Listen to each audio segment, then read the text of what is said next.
T20 के बाद one day की शुरुआत लखनऊ से हुई, जहां भारत ने पहले आप करते हुए मेहमानों को बल्लेबाजी का न्योता दिया। एक बड़ा स्कोर और उसके जवाब में भारतीय टीम 9 रन से रह गई पीछे।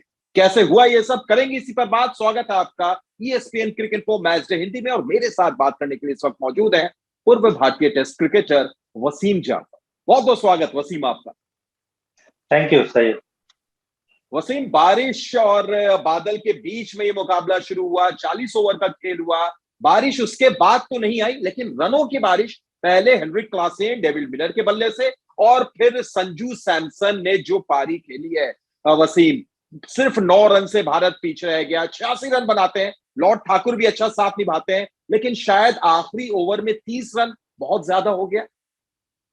जी हाँ, फर्स्ट ऑफ ऑल तो ऑब्वियसली जिस तरह से मैच शुरू हुआ, 40 ओवर की मैच हुई बारिश के रहते, और भारत ने, मुझे लगा कि शायद सही डिसीजन लिया पहले फील्डिंग करने का, क्योंकि बहुत देर तक कवर्स के अंदर थी पिच, तो ऑब्वियसली थोड़ी सी नमी रहती है, थोड़ा सा मूवमेंट था, और वो दिखाई भी दिए जिस तरह से सिराज और आवेश ने गेंदबाजी की। हालांकि उनको विकेटें नहीं मिली, थोड़ी सी भारत ने, मुझे ऐसा लगता है कि फील्डिंग भी बहुत साधारण सी की, 3-4 मौके दिए उनके बल्लेबाजों को।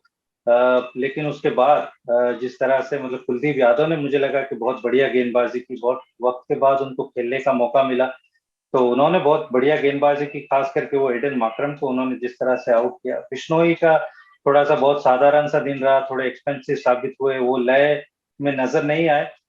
लेकिन क्लासन और डेविड मिलर, वो जब 4 विकेटें गिरी थी तो ऐसे लगा था कि मैच कहीं भी जा सकता है, लेकिन वो जो साझेदारी, अनबीटन साझेदारी रही, वो थोड़ा सा मुझे लगता है कि मैच साउथ अफ्रीका की तरफ ले गया, क्योंकि वो ऑलमोस्ट आप 6 एंड ओवर, पहले ओवर से अगर आप चेस करोगे, इतना बड़ा लक्ष्य आप चेस कर रहे हो, और बाद में जिस तरह से पिच स्पिन होते हुए दिखाई दी, तो पता लग रहा था कि चीजें थोड़ी मुश्किल होने वाली है। लेकिन तारीफ करनी होगी संजू सैमसन की, जिस तरह से उन्होंने बल्लेबाजी की। अगर शार्दुल ठाकुर के बाद अगर एक आध दो बैट्समैन होते, मे भी दीपक चाहर या इवन शाहबाज अहमद, मुझे ऐसा लग रहा था कि शायद ये रन चेज हो जाते। लेकिन तारीफ करनी होगी संजू सैमसन की, श्रेयस अय्यर की, और इवन शार्दुल ठाकुर की, कि जो उन्होंने नीचे आके हाथ खेला। वरना एक स्टेज में सैयद ऐसे लग रहा था कि शायद भारत 40-50 रन से मैच हार जाएगा, बहुत पीछे चल रहा था। लेकिन बहुत अच्छा मैच देखने को मिला।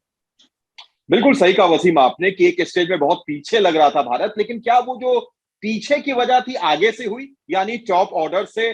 चलिए, धवन और गिल तो जल्दी आउट हो गए, उन पर हम कुछ नहीं कहेंगे, लेकिन ईशान किशन और उसके अलावा जिस तरीके से बल्लेबाजी की ऋतुराज गायकवाड़ ने, एक की 43 के स्ट्राइक रेट, एक की 54 के स्ट्राइक रेट, भारत को भारी पड़ गया।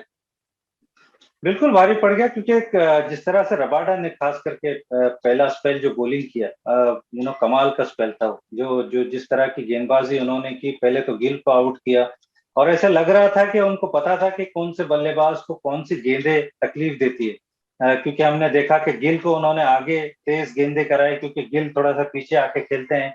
जब ऋतुराज आ गए तो उनको थोड़ी गेंद पीछे कराई, वो ऑफ स्टंप के चैनल में।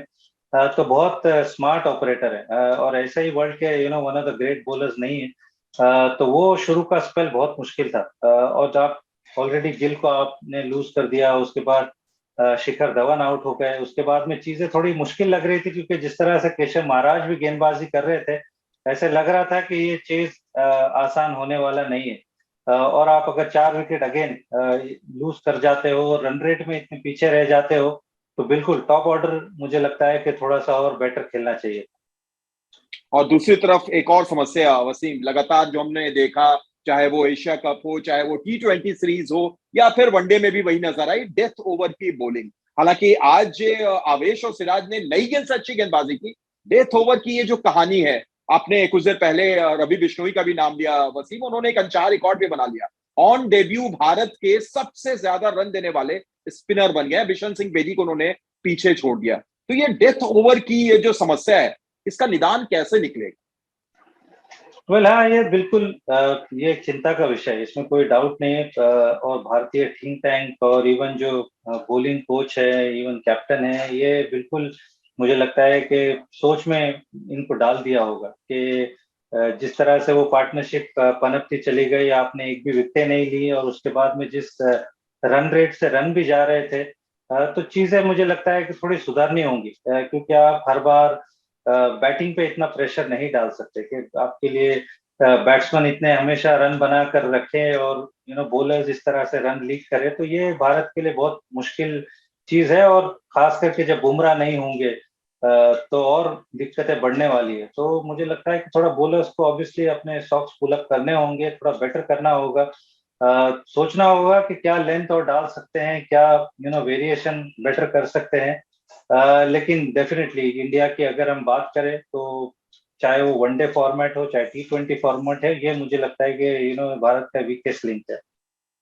वसीम, बिल्कुल आखिर में उस पॉइंट पे बात कर लें जिसका थोड़ा सा जिक्र आपने शुरू में किया, क्लासेन और मिलर की वो साझेदारी 139 नॉट आउट की, और साथ ही साथ 4 कैच टपकाना, मिस फील्ड होना। क्या उस साझेदारी को पनपने में भारतीय फील्डर्स और कैच छोड़कर उन्होंने भागीदारी निभाई?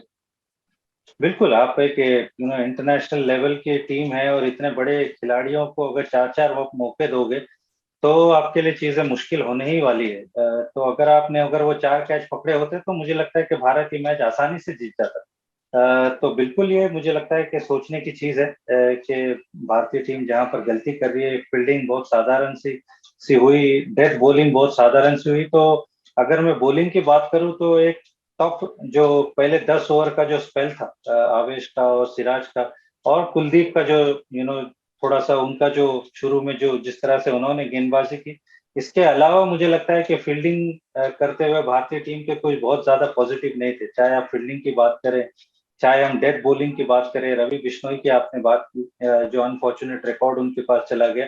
तो ये सारी चीजें मुझे लगता है कि रांची का जो वनडे होने वाला है, ये चीजें मुझे लगता है उनको सुधारनी होगी अगर उनको ये सीरीज जीतनी है तो।